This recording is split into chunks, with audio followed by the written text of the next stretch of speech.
श्री गुरु देवताय नमो नमः। माता देवताय नमो नमः। पितृदेवताभ्यम नमो नमः। ओम नमो भगवते वासुदेवाय। इष्ट देवताय नमो नमः।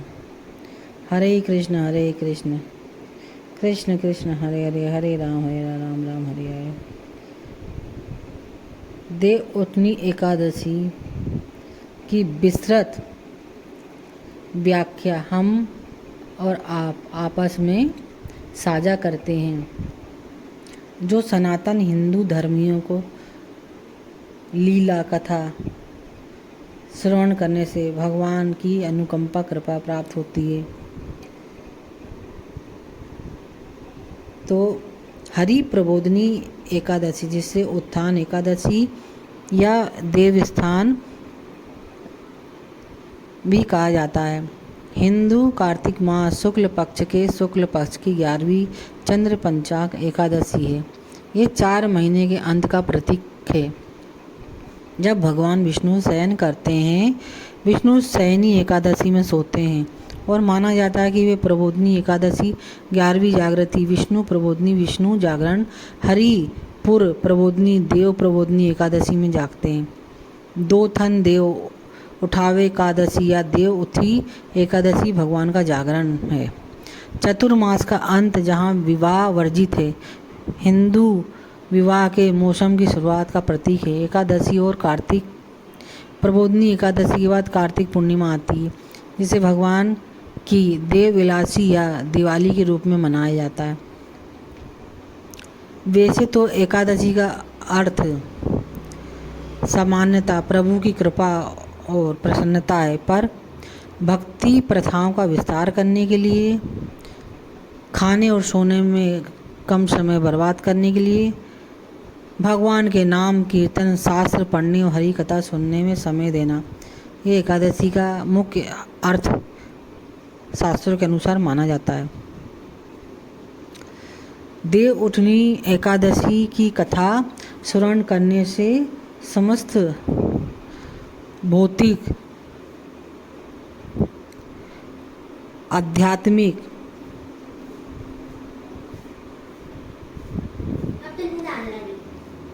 में भगवान की कृपा प्राप्त होती है।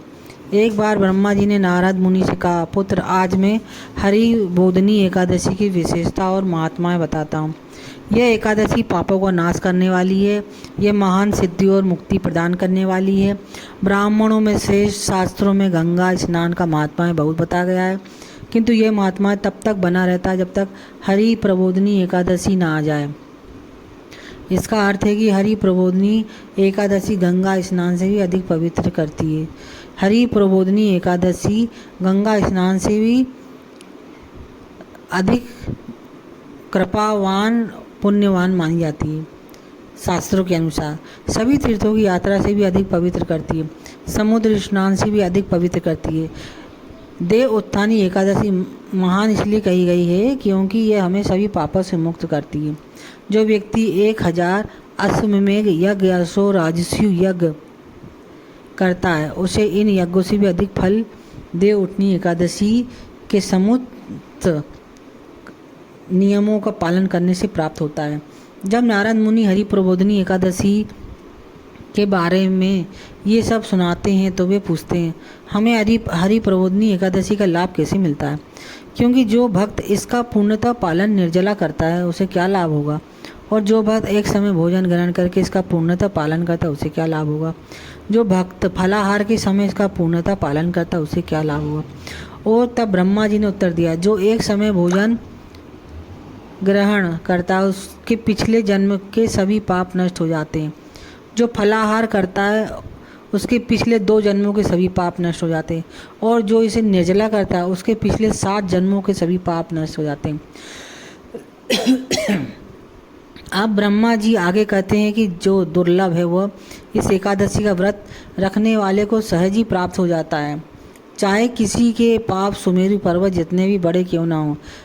यदि वह इस देवउठनी एकादशी का व्रत रखता है तो उसके सभी पाप क्षण भर में नष्ट हो जाते हैं, इसलिए इसे पाप हारनी एकादशी कहते हैं।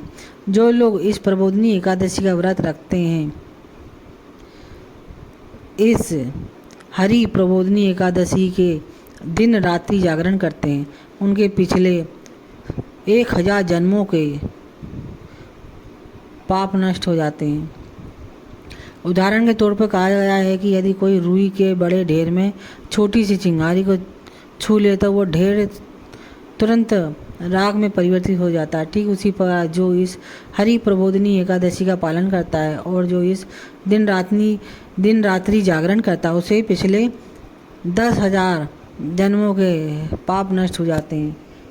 कोई छोटा सा भी आध्यात्मिक कार्य क्यों नहीं करता, वो सुमेरु पर्वत जितना बड़ा हो जाता है। कुछ लोग पवित्र नाम का जप नहीं करते, उन शास्त्रों की निंदा करते हैं जिनमें यह महान महिमा बताई गई है। भगवान पर विश्वास नहीं करते, दूसरों को धोखा देते हैं। यदि कोई इस प्रकार के लोगों की सेवा करता है, वे उनकी सराहना नहीं करते, भक्तों और वैष्णव की निंदा करते हैं। यदि किसी ऋषि का अपमान हो रहा है तो चुपचाप देखते रहते हैं। जो लोग अशुद्ध चरित्र वाले होते हैं, हमेशा दूसरों की पत्नी से आनंद लेने के बारे में सोचते हैं, या जो हमेशा भौतिकवादी भोग लेने ऐसा कहा गया है। यदि कोई व्यक्ति केवल इस एकादशी का पालन करने का निर्णय लेता तो उसके इन सभी पापों से और पिछले जन्म के 100 जन्मों के पाप सभी नष्ट हो जाते हैं। जो व्यक्ति देवउठनी एकादशी का पालन करता है और रात्रि जागरण करता है, उसे परम कल्याण की प्राप्ति होती है। साथ ही उसे वैकुंठ में प्रवेश भी मिलता है। केवल वही नहीं, उसके सहस्रा पूर्वज भी वैकुंठ में प्रवेश पाते हैं, चाहे वे पापों के कारण नरक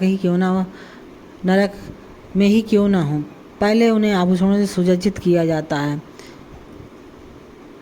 सुंदर शरीर प्राप्त होता है, फिर वैकुंठ में निवास करते हैं। ब्रह्म हत्या जैसे जघन्य पाप किसी भी व्यक्ति पर लगे हों, यदि वह इस देवउठनी एकादशी का पालन करता है तो वह पाप भी नष्ट हो जाते हैं। शेष इस एकादशी का महात्मा इस प्रकार वर्णित है, जैसे कोई व्यक्ति स्वर्ण, गो या उपजाऊ भूमि का दान करके सभी तीर्थों का दर्शन कर लेता है, फिर भी अधिक कल्याण उसी का होता है जो इस एकादशी का पालन करता है, न कि उस व्यक्ति का जो उक्त सभी कार्य करता है। सभी तीर्थ उस व्यक्ति के घर में निवास करते हैं जो हरि प्रबोधिनी देवउठनी एकादशी का पालन करता है। इसलिए ब्रह्मा जी ने नारद मुनि को सुझाव दिया कि हरि प्रबोधिनी एकादशी के दिन सभी कार्य छोड़ दे और इसका कठोरता से पालन करें। जो व्यक्ति भक्तिपूर्वक इसका पालन करता है, उसे माता घर में नहीं आना पड़ता। गोविंद स्वयं उसकी रक्षा करते हैं और उसके पापों को नाश करते हैं। ऐसा कुछ विशेष नहीं रहता जिसे कि व्यक्ति प्राप्त न कर सकते और उसका मानव जीवन जन्म लेना सार्थक हो जाता है। कृष्ण सदैव उस पर कृपा करते हैं और उसकी रक्षा करते हैं। ब्रह्मा जी ने नारद जी को स्पष्ट रूप से बताया कि देव उत्थानी एकादशी के दिन नास्तिक के घर भोजन नहीं करना चाहिए। देव उत्थान एकादशी कई नामों से जानी जाती है, जिनमें से 4 प्रमुख नाम हैं। हरि प्रबोधिनी देवोत्थानी उत्थानी एकादशी, और यह कार्तिक माह की दूसरी कार्तिक शुक्ल प्रकाश पखवाड़े वाली एकादशी।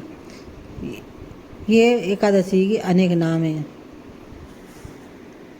शेष अगली वीडियो में। बोलो श्री राधा रमणों